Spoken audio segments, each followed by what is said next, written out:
Souviens-toi de ce que tu lis. On a tous vécu ce moment frustrant où après avoir lu une page, on est incapable de se rappeler de ce que nous venons de lire. Mais rassurez-vous, j'ai peut-être une solution pour vous. Étape 1, lecture active avec le stabilotage. La première étape de notre méthode consiste à lire activement, sans chercher à mémoriser. Utilisez donc un surligneur ou un marqueur pour souligner les mots-clés pendant votre lecture. L'objectif est de se concentrer sur la compréhension plutôt que sur la mémorisation immédiate. Donc, tout ce que vous voulez retenir, vous le surlignez et vous continuez votre lecture sans vous en préoccuper.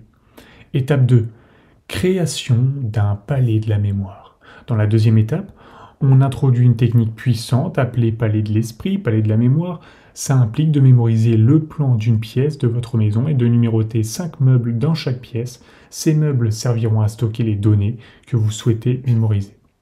Étape 3, transformation en image. La troisième étape vous guide dans la transformation de chaque élément à mémoriser en une image.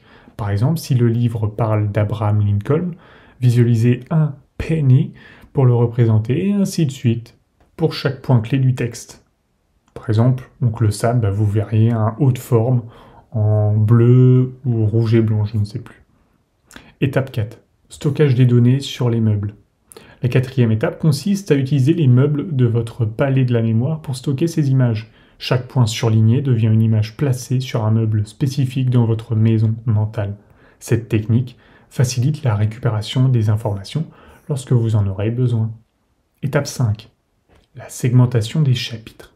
Pour la cinquième étape, si vous souhaitez vous souvenir de plusieurs points dans un chapitre, attribuez une pièce entière à ce chapitre. Cela vous permettra de segmenter, discriminer et organiser efficacement les informations. La sixième étape est facultative, mémorisation des dates.